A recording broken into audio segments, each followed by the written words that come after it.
And welcome to BackChat. I'm your host, Tema Madima, and we're back again. It's a Monday, and we've got another exciting athlete coming up this evening. We've got George Kusche, middle distance sensation, one for the future. I hope you guys are excited about this one. Welcome to everybody. George Kusche is already in the house, so we're gonna get going. Good evening and welcome to BackChat. My name is Tema Madima. This one is proudly powered by Backtrack. I hope you guys are super excited. We've got George Kusche in the building. Georgie, Hi, Timba. how you doing? I'm good. How are you? Good. Good to see you, man. It's been a while. Yeah, it has been a while, huh? Unfortunately, in the lockdown, I haven't been able to see you. Yeah, man. How you doing otherwise? Have you been good? Yeah, I'm doing all right. It's bad not having a track, but been doing a lot of road running, so I'm surviving. Yeah. How about you? Yeah, also, man, as long as the roads are open, at least we can get the mileage in. So Yeah, that's good. I saw you working out with the Sponge group. Yeah, I joined them last week, but yeah, I'm back with my group this week with JJ Training Group. So all is good again. Oh, yeah? Sponge is Yeah. a little bit above your distance, isn't it? Yeah. Those guys, they do mileage. They run 33, 32, 33s at training. Like, they just do it in intervals. I'm like, what's going on here, So yeah. 33 kilometers, or what do you mean? No, like 32 minutes on a 10K Oh, in, shit, yeah. in intervals. So I was like, guys. Yeah, no, that's pretty fast. That's Yeah. very fast. All right, man. Welcome to BackChat. Super excited to have you here. We go back quite a few years together, but it's gonna be good to hear, your journey and how far you've come in these years. And yeah, I'm excited, man. All right, thank you very much. I'm glad to hear your accent is still South African. Yeah, no, I haven't lost that one. I think I'm too much in South Africa to lose it because I visit twice a year, so I think I won't be able to lose it yet. All right, that's good. All right, ladies and gentlemen, I'm going to do an introduction. With us this evening, we've got an athlete by the name of George Kusche. Listen up. He is the SA under 20 800 meter and 1,500 meter gold medalist. One of the very few athletes who were able to do that at the same championships in South Africa. He was at the World Under 20 Championships, and he was an 800 meter semi-finalist. University of Nebraska Lincoln Mile record holder.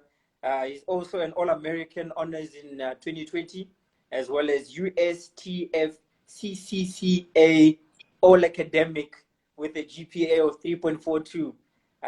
Big 10 in the cross country as well as track and field. Ladies and gentlemen, George Kusche. Got an introduction. Thank you.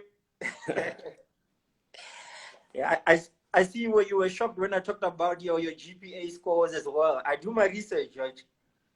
Yeah, that's my 2018 GPA, so it's a bit outdated, but okay. It's great it's a good thought. Is it better now? Yeah, it's a little bit better. What is it now? It's a 3.7, so it's a little bit better. But most South Africans don't know how the scale works. All right, explain quickly, then we'll get started. So it's in South Africa you work in percentages, so you get like 80% or whatever. In the US you get a symbol. So if you score say between 80 and 85, you get a B or a A or whatever. So your A corresponds to the GPA that you have. So if you get an A for all your courses, you get a 4.0 GPA, which is perfect score. Wow. And so it works like that, yeah. Oh, so 3.7 is But I mean, you've always been one of those athletes, man. You're super intelligent off the track, and then you're a machine on the track, man. That's a very good balance. No, I don't know about that. I try to work very hard. I know, Georgie. All right, we're gonna play a game, man. Right. Very easy. It's called What's in the Bag? 30 seconds. So you've got 30 seconds to tell me what do you have in your competition bag. Try and name as many things as possible, Georgie. You good? All right, let's go. Coming to you in 3, 2, 1, let's go. So obviously I have my spikes, or a can of deodorant with me, because after the race you sweat a lot. I always have like my old high school cap, It's just something I always wear before the race. And Okay. water, obviously some water or something. And Gatorade, I like Gatorade as well. My cell phone, wallet, car keys, Let's extra go. pair of trainers, and my watch, my running watch, Garmin watch. 10. All right. 10 is okay. 10 is a good number. I think most people either score very low, like Reynard, who's got a 4, or they go to 18, which was Nicole Lowe, you know? Yes, yeah, 18 is a lot. That's a lot. That's, She was that's just... more like a handbag than a track bag. Yes, yeah, it's exactly. I was thinking the same thing. And then Nolene had 17. So the ladies, yeah, they use it like a handbag. Yeah, they bring a lot of stuff. Men are easy. Men just throw in a pair of shoes and a bowl of water and you're fine. You sorted. All right, George, let's get started. I mean, super excited, man, to get chatting. I think there's a lot that we're going to hear and learn from you as well this evening. But yeah, remember, it's not an interview. I'm not a journalist, you know, man. We're just going to have a chat. It's going to be easy, it's chilled, and then we're just going to get into some of the things that are happening in your head, you know? All right, that sounds good. All right, first question. Man, I mean, obviously we know that you came from South Africa. You started off junior, you know, and I think of your junior years, 800 meter, it was always, you know, George Kusche, Theuns Ellis. And I mean, you guys were these new kids on the block, and you guys were just, you know, doing big things on the 800 meter. But I mean, before that, you weren't really much in the scene, you know. So just tell us about how did you discover the 800 and how did that journey start? Yeah, so when I came into high school in grade 8, I didn't really run track in primary school. Yeah. So it was kind of that thing. I tried the inter-house. Yeah. And I always tried all the events. And so I tried the 1500 and I did all right. I won the race, but I mean, inter-house isn't their competition. So I decided to stick with running 1500 and 800, but I've always wanted to do rugby. I've always wanted to become a rugby player. So I thought maybe I'll just do track, and then when rugby season rolled around, I'll just do rugby. And then I actually got F team for my school, which is horrible, like A, B, C, D, E, F. So I was like, I can run decent, and I play F team. I'd rather just run. So I started taking it seriously. And I progressed well from grade 8 to matric. And since then, it's just gradually started to grow on me, and I decided track is the sport that I want to pursue. Yeah, man. I remember, I think you know, when you came through to the Eagles Academy with, you know, Coach JJ Smith there. I mean, you were still a new kid on the block then. I don't think you hadn't made a mark yet in the SA scene. You go to Sabi. I think it was like 10 days, and you came back after that. I mean, we just heard every single cross-country race that season, you were just winning and winning and winning. So tell us about it, like going into an academy or training camp like that. There must have been a mind shift because you just came out of there like a beast, you know, you came out of there like fully transformed. What happened in your mind? Yeah, so what happened is before I went on that camp, I got mononucleosis, which is I was pretty sick for a couple of months. And so I was starting to train again before I went on the camp. And then when I went on the camp, I was decently fit. And so I think JJ he offered me a very good structure because it was very structured training and it's scientifically based. So I think just going from just running without planning ahead or anything to actually going in a camp with a coach that knows how to coach, that helped me a lot just to transition back to running competitively. So I know JJ is very high mileage. He's a high mileage coach. I'm sure you know that. And I think that worked very well for me because I'm naturally a high mileage athlete. So I do a lot of volume. And before then, I didn't do a lot of volume. And I think Coach JJ just introduced me to that. And I think it was a natural fit. And from there, I tried to incorporate more volume into my training. I mean, after that, man, it was like the rebirth of George Kusche. All right, I just want to welcome a few people that are here. I see Huskers Distance has joined. Reinhard van Rensburg, I see you, brother. Welcome. I told Rainy I'm going to stay silent until he joins, and then I'll start speaking. I think he's been on, so you started well by talking. All right. We've got Sinesipo Dambile, Coach Maritza Kutia, Cornell Fredericks, Nix the Runner, Bongani Nkuta, James Siliga, Cliven, a whole lot of people. A whole lot of people are here to see. I know I'm going to miss a few, but yeah, people are going to jump in. Yeah, they want to see what we're talking about with George Kusche, man. So yeah, Georgie. So after this, you come out of the camp, you have a brilliant cross-country season, and then we go to track and field season, junior year. I mean, that year you came out, guns blazing. Talk about that season as well as, your journey towards going to World Junior Championships, where you ended up running in the semi-final of that competition. Yeah, so after I went on the camp with JJ, I saw the high mileage obviously worked for me.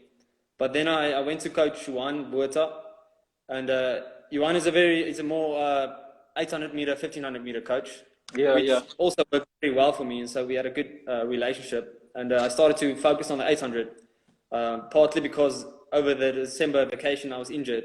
So I couldn't do a lot of mileage. So I figured it would be easier to just do the 800, whereas you don't need as much volume. So I started doing the 800. So it was more intensity workout and stuff like that. And I started out that season running 156, which is pretty bad, but it's okay for a season opener in high school. And then I progressed slowly. I ran at the end of the season. I finished off with 147. So it was a very good season, just going from 156 down to 147. It gave you a lot of confidence, and ultimately qualifying for the World Juniors. That was a very nice feeling as well. Yeah, I mean, it was exactly one of those. It was like a dream season. I mean, even if I think of that season, you went from 156 to run 147, and then we fast forward maybe a season or two later, where now you come over the injuries and you're running the 1005 as well. And I mean, you started also. Where did you start? I think it was above 350, and you finished at like a 341 or 2. Yeah, so I didn't have a really good PB 1500 PB in high school. I ran 353 was my PR in high school, and so in my first year I started incorporating more volume again, and then I managed to run 341 in Durban, early 2017. And that gave me also a feeling that I could move up the ranks to 1500 instead of the 800, because I've always been not that fast, top speed. So I always thought the 1500 would be a better fit for me. So I slowly progressed to the 1500, started doing 1500 more. And since then, I consider myself a 1500 5K athlete more than I consider myself an 800 1500 athlete. Yeah, I mean, I think it's definitely a brilliant transition. Like you're saying, I mean, your mileage is phenomenal. And, this brings us to your journey to America. Obviously, after 2017, you had a very good year. So now, all of a sudden, you're doing well in South Africa, but I'm talking to you and always listening and chatting to you. I know you're a big thinker, man, and you think, I mean, even as we said here, maybe we'll get to here, but I mean, I know you're always thinking of being one of the best middle distance runners and long distance runners in the world, How does the journey to Nebraska start? Where did that come from? Who, I mean, why that university? How does this start? Yeah. Who did you talk to? What happened? Yeah, I get asked that question quite a lot. So obviously, as you know, right after high school, I went to Tux for a year and a half or 3 semesters, and Tux it's a really great university. I didn't have a training group to train with because Coach Juan left to India, and so when he left, I was sort of stuck. I didn't have a training group, and so my performances started to stagnate. And I was pretty unhappy with my performances because, I mean, you have this vision that you want to run PRs and PRs every year, and then when you start to stagnate, it gets quite frustrating.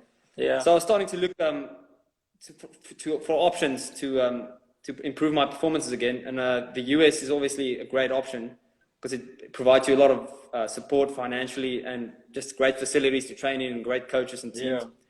And so I looked at my options, and obviously you have to balance the athletics with the academics. And so I looked at universities, and I felt like University of Nebraska Lincoln would provide me the best balance between track and field and academics, especially my major or degree that I'm studying. The University of Nebraska is pretty good at my degree. So I decided that University of Nebraska would be the best fit for me. All right. So, like, I mean, there's a lot of young athletes in South Africa. They run well. Some have achieved close to what you have, and so on. Also, middle distance. So what, you get on WhatsApp? Do you just WhatsApp somebody? Instagram? How does the conversation start, towards getting you in a university like that? Yeah. I mean, South Africa actually has a lot of talent in high school. It's actually incredible how good our athletes perform in high school. The trouble usually starts after high school. A lot of athletes struggle to actually improve after high school. Yeah. They run these big times in high school, which is really great, and then they never run faster again after high school, which is really frustrating. And it takes a lot of confidence away from the athletes as well, because you have this idea that you could become a pro athlete in high school, and then after high school you just can't improve. So a lot of universities contact you in high school. They will send you a Facebook message or an email or some way of communicating with you, and then you correspond with them, and you usually talk to a lot of universities at once to see what would be the best fit for you. And then they usually plan a visit for you. So you can request a visit, and then they fly you over, they pay all your expenses for 4 days, and you visit the universities to see which one would be the best fit for you. So high school athletes, I'd recommend speaking to them and finding out what they can offer you, and then keeping your options open and choosing the best university. Absolutely, man. I see here Huskers distance says he's gonna do steeplechase for sure. I don't see you doing steeplechase, George. No. I'll never do steeplechase. That's the one thing I'll never do. I'd rather go bungee jumping or something, but I would never do steeplechase. I see Nathaniel over here says, and we've been happy ever since that he chose to come here. I see there's a lot of Americans that are happy to have you that side, and I mean you've been doing big things. I mean, Nebraska University of Nebraska Lincoln is like one of those great universities. If I look at the history, we've had a few South Africans that have been that side as well. I'm sure you know a few of them as well. We actually had a proud heritage of distance runners at Nebraska. The Poch coach John, he was there as well, and he did really well. I think he held the mile record before I broke it. And we also had Arvin Smith at Huskers, and we had a couple of really good South Africans at the University of Nebraska. Unfortunately, in the 2000s and 2010s and further, we stopped sending South Africans there. But, I was hoping to continue the legacy that Coach John started. Boom, man! You've done exactly that, man. That brings me to the next part of like your journey. So now you're in America, you're in Nebraska. I mean, it's like a George wave. You're making waves, man. Like back in South Africa, we're just hearing about you. Breaking before the breaking the Nebraska mile. You did you ran at that what is it, the Greeno 8K cross country race? So the Greeno Dirksen is a home cross country meet that our university hosts. And so in the US, cross country is quite a big thing. I know in South Africa it's quite big too, but in the US they have a lot more support. A lot more fans watching you, so there's a lot more hype. And so there hasn't been a Husker that won that race in quite a while. Since 2010 or something. So a couple of years. And so last year in 2019 I managed to win the race, and it was a great feeling to get supported by the fans and all that. Yeah, man. I mean, I know George. What I know about you, man, is that when a person sees you, you're very calm, calculated, and you want to do your thing. But I know, man, you enjoy pressure. You love pressure. You love hype. You love big stadiums.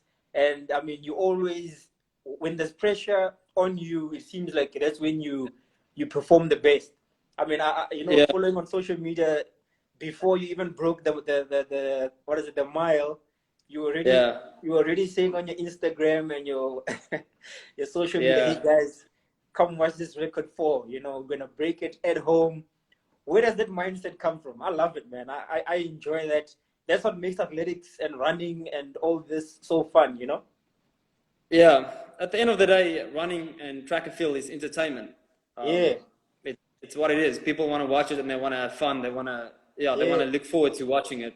Come So on. you got to make it exciting. You can't just go run and not put up a show. Yeah. So especially at my university, there's a lot of football supporters. Yeah. And so I wanted to take some of those supporters and convert them to track and field as well by making it interesting. So in the US, the mile distance is quite popular, more than the 1500. So I figured if we can make the mile run a big thing and also advertise a sub 4 mile for the first time in Nebraska, the state of Nebraska, I figured people would want to watch that. And so I tried to create some hype by telling people I would break it before I actually broke it. And I actually believed I could do it as well. Because you know your training, if it goes well, you know you're fit and you know what you can do. Yeah. So I ended up running 3:59:61. So it was pretty close. I mean, 39 splits. It's like that. It's enough, George. It's enough, man. Yeah. I mean, people want to see that. Yeah, I got it done. Yeah. They want to see that. Hey, 40 splits is a lot. That's a lot of change, man. You know how it is. It's a lot of change. It's a lot of change. Yeah, it's hard to calculate it though. Before the race, I mean, I couldn't have. I didn't know I'm gonna finish 40 splits below 4. I just knew I'll break 4, whatever that means. Yeah, at whatever cost. I mean, that's exciting, man. I mean, yeah, it was a great race because it was indoor, so it's a 200-meter track. So it's very small. So if there's like 2,000 people in there, it sounds like 100,000 people, you know, because everybody's sitting on top of each other. And so there was a lot of people watching and yelling, and it really motivates you to run better. Woo. And as you said, when there's pressure ultimately helps you to run a little bit faster. Absolutely, man. I mean, just seeing the photo, your hands are up, you know, Chris Kusche machine has struck, you know, that's beautiful, man. I mean, I was actually quite surprised because I thought I was way ahead, and like in the last 15 meters there was like a guy coming up. He's like, on my shoulder. Yeah, and so I was really surprised, and I ended up just dipping him and beating him with 3 split seconds, which is also it's almost. But I was very glad to beat him because if he won the race, then he would have the record of the meet record and the record and all that. So yeah, I was pretty glad to win the race. He was just there for the party, man, and he almost stole the show. But yeah, man, well done on that. Yeah. I'm gonna take some questions here, George. I see there's some interesting questions here. Tejo Fatso, Noah, who's asking, George, you said something about high school athletes dropping out after school, mostly when they go to senior level. What do you think causes that? Very important question. I've been thinking about that quite a lot. It's a very good question. So I think in high school, a lot of young athletes, they have a good structure going on because they have a high school team, they have a coach that's helping them do, and they're in a schedule. You know, they go to school, they wake up a certain time, they go to school, they eat the same time, they do the same thing week in, week out. Yeah. And then suddenly, after high school, you can do what you want. You don't have to wake up at 7 anymore. You don't have to do anything. And I think a lot of athletes struggle by not maintaining their schedule or routine. Yeah. So now you think you can do what you want, so you sleep in, and then you miss morning runs, or you don't eat breakfast or whatever, and so that stuff catches up with you. So in my opinion, you need to create some structure for yourself and keep a schedule. You know, you got to wake up at the same time, you got to run at the same time, you got to eat, you got to keep discipline. And so I think a lot of athletes use that. And then it catches up with them. They don't get the mileage in, they don't get the workouts in, and then ultimately they don't perform as well as they would like.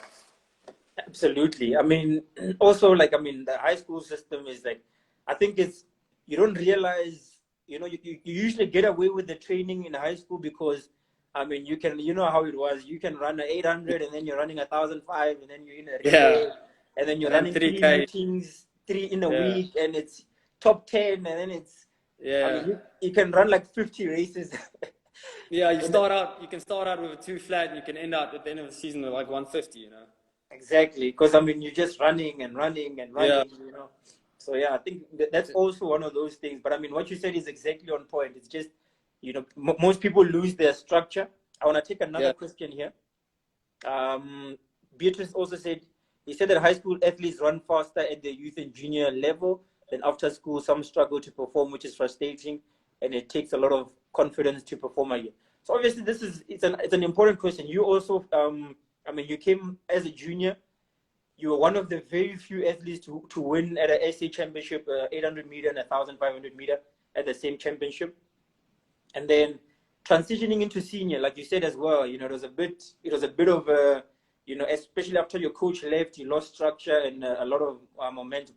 Yeah. How did you regain your confidence to get to a place where, again, I mean, you're in a very good space. You look like you can run PBs every season again for a very long time. So it's you're in a good space. How did you make that switch to get to where you can perform again? Yeah, so I went through a rough patch. I didn't train that consistently as I would have liked after Coach Juan left. And so that's when I started looking at options to go to the US. And so I wasn't training as well before I went to the US. I think I came to the US pretty unfit, partly because I didn't know what it takes, you know, because you have to be exposed to training before you know how you should actually train. Yeah. Because, I mean, if you don't know how hard people train, you think you're training hard, you know? That's true. So I was thinking, I thought I was training hard, but in reality, I wasn't really training that hard. And so when I went to the US, I was exposed to a training group and structure, and they told me when to do lifting and when to run and what to do. And that helped me a lot just to see what structure you should follow in order to maximize your performance and maximize your training. So I would say going to Nebraska helped me a lot just to realize how you should train and just to realize how you can incorporate all the different elements of training into your training. Yeah, absolutely. I mean, I see Smitty is in here. It says like a George. What does GBD mean? I don't know these. You know, you're Americans. He meant to say GBR, which is Go Big Red. It's like a chant at Nebraska. Yeah, Go Big Red. So yeah. I don't know what GBD means. I think you're right. I think you're right. You meant GBR. Yeah. Go Big Red. Yeah, man. I mean, it's been an amazing journey. So, like, I want to get to this point, man. I think this is also very important because one thing I've realized with the American system is that, you know, they drill in the education side of it. You know, where it's just as important to run fast, but you know, even your GPA scores, they see that as an achievement as well because it gets celebrated, you know, when you became like an all-American academic as well. Transitioning wise, I know you're a smart guy. Did you find it hard to transition into the education system? Actually not, it wasn't that hard. I was at Tux, and Tux is a pretty good university, so I think the transition wasn't that hard. Okay. I was studying in English anyways, so going to an English university wasn't that big a difference. I'll say the only big transition for me was actually having to speak English all the time. In high school, I could read English, but speaking English was pretty hard. But I mean, as you speak it every day, you get better at speaking. And now I can speak English, so it gets better. But I'll say having to speak English to everyone all the time, that got me a bit. I know, because I mean, even when you were in America, I'd see your statuses on Instagram were still in Afrikaans. I'm sure your friends, they were like, "What does that mean, dude? What does it mean?" Yeah. I'm proud of my language and my culture. So I would like to stay my captions in Afrikaans, keep it in Afrikaans. That's good. Yeah, man. I don't want to give up that part of me. You know me, man. I'm always #Dairo hashtag. Yeah. I'm proud as well, man. So I the Venda Prince, right? The Venda, yeah. Yeah, so, I mean, you should be. If you lose that, you know, if you lose that grounding element, I mean, it's hard to find your identity. So I think it's important to stay proud of your culture. I like that, man. Absolutely. So so obviously we've spoken about your journey to America and obviously the studies and so on. I want to ask, so when it comes to the transition from university, obviously you still have a few years. How many years you got left for study? A year or two? Yeah, I've got a year left, and then I'm done with my degree, and then I'm possibly gonna go into masters, or else just go pro right after college. Okay, that's what I actually wanted to find out about your plans after the year of getting your degree. So you're still looking between studying further, masters, or you might turn pro. Yeah, I would. I'm exploring both options, but ideally, I would like to post a little bit of faster time, and then get a contract that is big enough to go pro. Yeah. Okay, man. Yeah. I mean, I think it's very good that you open up your options like that. I want to ask another question, man. I think I personally enjoy this question because this will help us understand who George Kusche is in a way, you know. What is your motivation, man? What is your motivation? What makes you wake up in the morning wanting to be the best in the world and, you know, to continue running and become a professional athlete? Yeah, so ever since I was a small boy, everyone dreams of becoming a professional athlete. Yeah. Initially, I wanted to become a professional rugby player, but as you heard, that didn't work out at all. I mean, even in grade 8, I realized I'm not going to do that. Yeah. FT. So, yeah, since then, track was it was a great way for me to have a schedule and be disciplined and apply myself to something. Otherwise, you just drift through life. So track for me was a way to work hard, you know, and challenge myself and improve myself. So in high school, initially, it was a passion that kept me going. But I would say now I want to pursue it as a career. So you want to make money with it. You want to become a professional athlete. So I would say what keeps me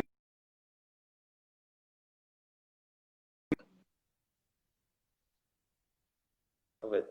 Yeah, absolutely. I see Shaka says turn pro. Smitty is saying 3:31. Woo, that's fast. Yeah. But I mean, I personally believe, fast. George, you've got it in you.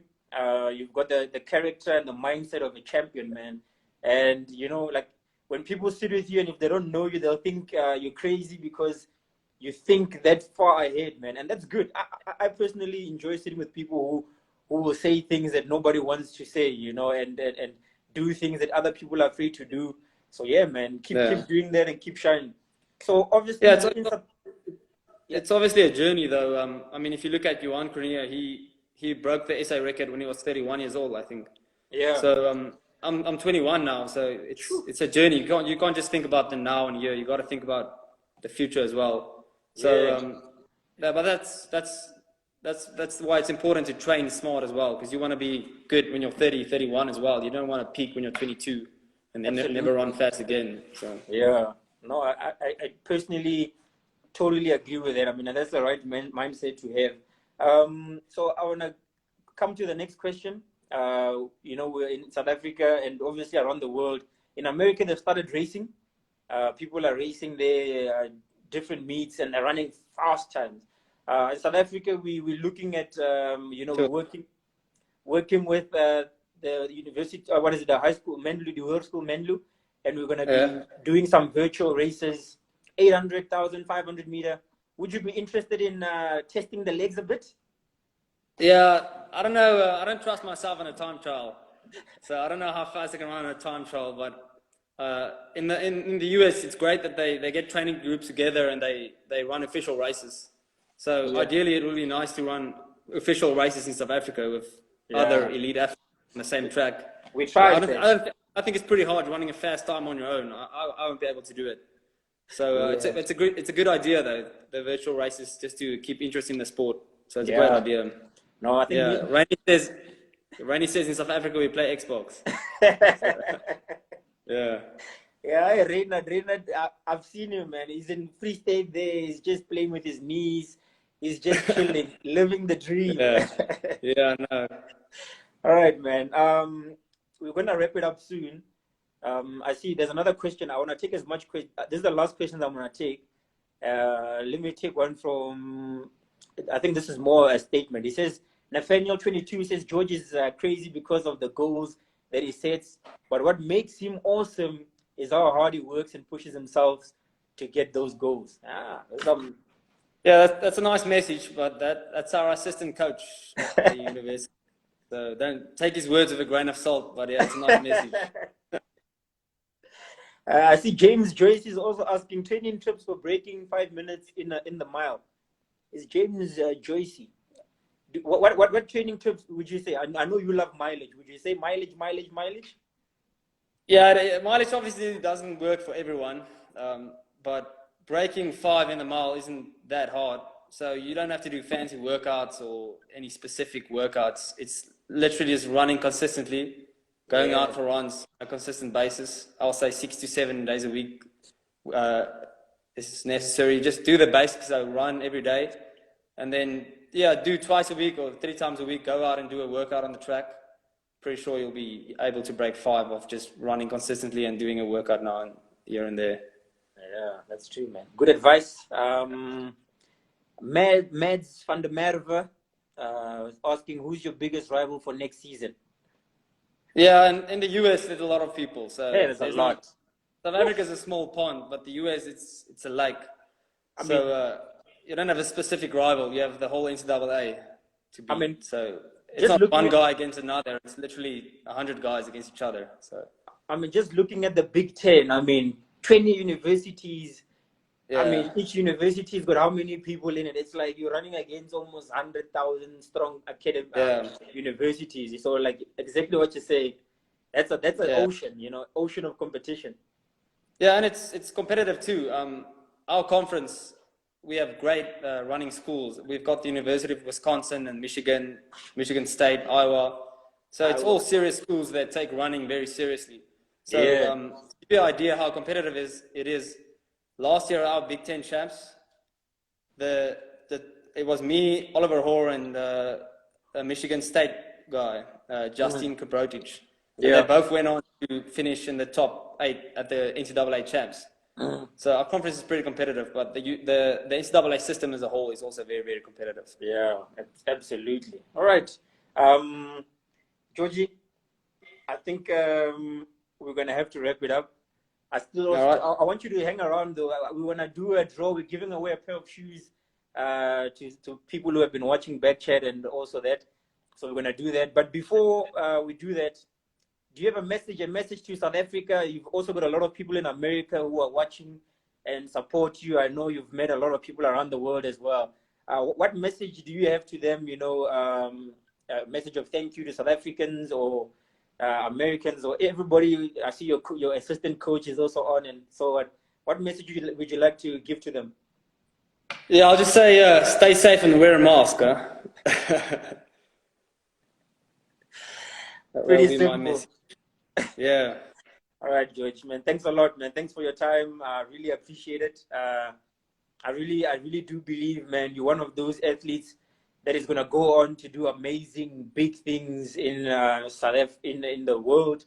I know you're still gonna wear that green and gold, and you're gonna represent at many championships. Like you said, you're only 21 years old. People can forget that you're still young, and middle distance, as you said. By the time you're reaching your late 20s to your early 30s, that's when you can still run like personal bests and big time. So yeah, man, take this journey. We know you're gonna be one of those elites. I see Reynard is saying, I watch every single episode. Haven't even received sandals. We both know he's in dire need of sandals. dire need. Have you seen those feet? They don't belong in shoes. Yeah, no.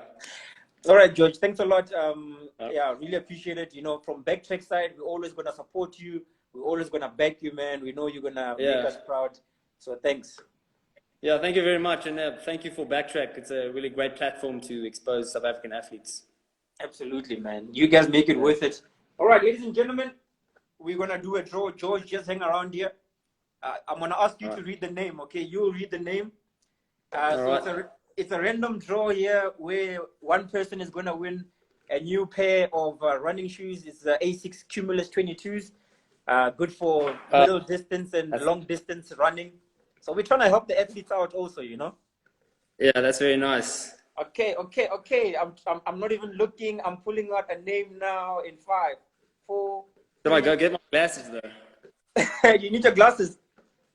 No, man, I'll see. Let me try. Let's try. I've got one. I've got one.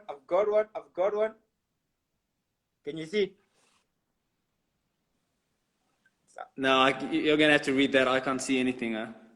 And the winner is Donnie Cornelissen. Well done, Donnie. Donnie Cornelissen. Yeah. So well done to him. You've won yourself a brand new pair. Yeah, it's hard to read, George. It's like opposite way. That's why you were gonna win. Yeah. You've won yourself a brand new pair of A6 Cumulus 22s. You're gonna take your details and then you're gonna get those sent to you by A6 South Africa. Thanks to A6 for coming on and also supporting this show. George, thanks so much, man. Thanks for coming. Appreciate you, man. And I know we're gonna keep chatting soon. We'll talk about those virtual races. Maybe we can, me and you can do something. We can run a 1-5 there against each other.